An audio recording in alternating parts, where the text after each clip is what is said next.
Hello everyone. So in the last video we have seen something important regarding this is if else if, and we have removed the unnecessary else condition since we have covered it here, right? So according to our logic, if we have covered that logic, else logic, we don't have to write the else. Okay, so it is like joining things. We write if and we join an else if, and we join another else if, and we join another else, like that. But we can remove from the bottom if we want. So the top parts can survive without the bottom, but the bottom cannot survive without top. You can say like this. Okay, so this if can survive without anything else. Okay, and like that these two can survive without an else. Okay, so if you logically think, you will get the point.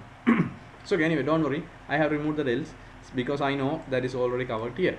Okay, so the value is coming. If the is greater than 600 value is coming, that will be caught here. So what's the problem? Okay, that's fine.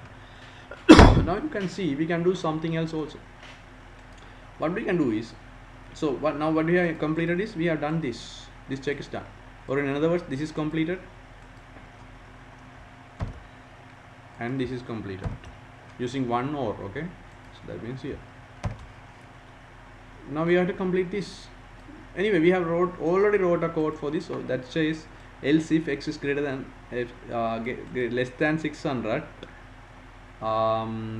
we are supposed to do this. So let's make sure whether this makes sense now. Okay guys, that's fine. So this will not make sense now. Why? Let me tell this. Okay, let me see whether this makes sense or not. I might be wrong. Okay, so if you have value less than 300, what will happen? This will be covered here. If you have value greater than 600, what will happen? That also will be covered here. Okay, so if there's a value coming here, what can be the value? That must be greater than 300 and must be less than 600, because any value less than 300 or greater than 600 will be covered here and this will be skipped. So only this is also false and this is also false, then only this total if condition will be false and this else if will be running, because we have an OR operator here. So that means only the value is not less than 300 and not greater than 600. That means the value that is some between 300 and 600 can only escape this if condition. You understand what I'm telling? Because less than 300 also here true, greater than 600 also true. So between 300 and 600 can only will not be caught, will make here also false and will make here also false. Okay, so let's say if you are taking 450, that will false here. 450 is not less than or equal to 300, it is greater than 300, and also 450 is not greater than or equal to 600, it is less than 600. So both are false, so the if condition become false. Both false, right guys? So you know the OR operator, right? If both are false, OR is false. This is false, this is false, so the total is false. So that is the logic, right? If this is false, this is also false, we can't give red. At least one has to be true, right?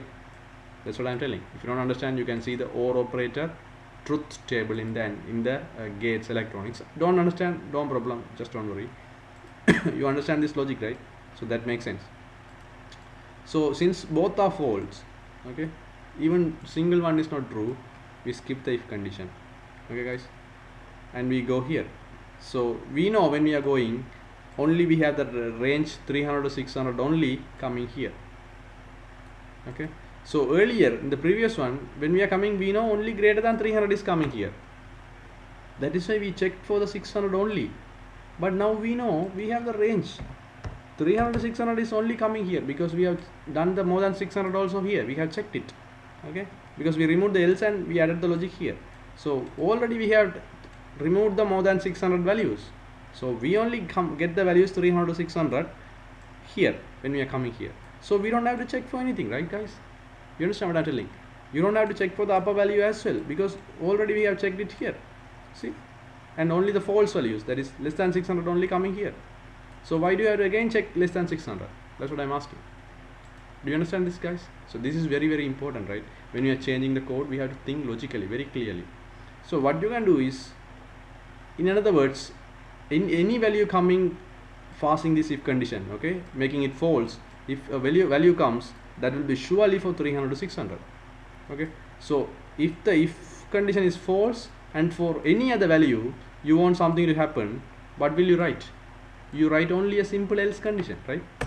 There's no check has to be done, because already the needed value is coming, so you don't have to check for another range. You say, okay, if this is true, any of this is true, do this.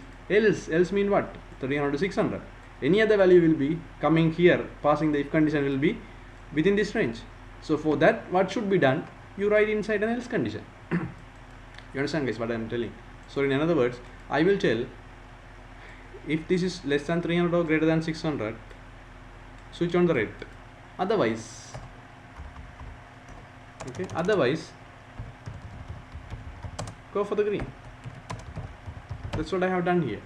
Otherwise mean what? If this is covered and this is also covered, so what is the otherwise? This is the otherwise. So that otherwise is the one I am using as else. For that you have to use the green. So in the otherwise you don't have to check whether again this is less than 600 or not. You don't have to, because those everything else is already covered. So otherwise means only this range is possible. Okay guys, I hope you understand what I am telling guys. That's why I am repeating it. In case you miss it, you can catch it again. Okay, so only writing an else will make total sense guys. Okay, no problem, because logically thinking you will understand what I am doing. Okay, so you switch on the red. Okay, so I have to switch on the red means you switch on the green, so that's fine. Okay, so our default scenario I have written inside the else part. That is the only thing here, but that's not a problem, right? I want you to understand only this, how to use the OR operator, right? Okay, so this is fine, right? So in the next video I will show you a demonstration on this to make sure this works fine. For the moment we will do a small compiling. Okay, so I hope guys see this how cleverly I have, how smart way we have refactored the code. You should get that point, right? That's what I want you to understand guys. Okay, the compiling is fine, that means the code is error free. So quickly I will tell you so now how this OR operator is going to work. Okay, so let's say we have an OR operator and we have two things. Okay, one is left side of the OR and the other value is right side of the OR. That means this and this. Okay, so if one side is true, okay, and the other side is false, I'm sorry guys, and the other side is false, should I write it in the block letters? No problem. False, then the outcome will be what? True, because that's what we have tested now, right, in the code. So you can think this is coming inside the if condition. Okay, so I will write two brackets. So in the if condition, if one side is true, one side is false, this is true, because if 300 is less than 300, we make it true and run the red. Okay, that's fine. So I will copy this again so that I can save the time. If this side is false, oh, there's no point of copying. I have to retype. And the other side is true. So again what? One side is true, right? So that means only this is true. Again we make it true. Okay, if both are true, okay guys, so if both are true,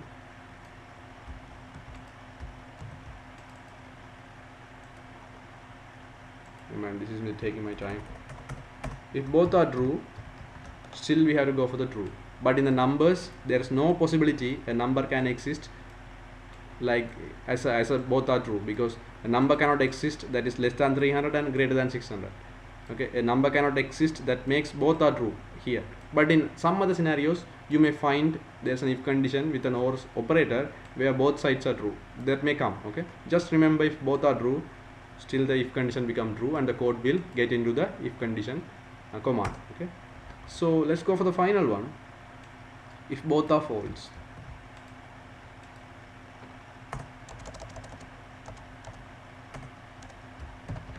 okay guys, so if both are false, obviously this will be false. That is why we got into the else part, right? Okay, because both are false. This is also false, this is also false, so we don't switch on the red, we only go for the green. Okay, we go for the else. So that means this total if condition is false. That's why we got onto the else. Okay guys, so this is the logic of the whole OR condition. So you can rewatch this video and again you can check this logic with the code I have written, then you will get some idea guys. Okay guys, so I will catch you up in the next video guys. If you don't understand, just rewatch the video guys. Take care.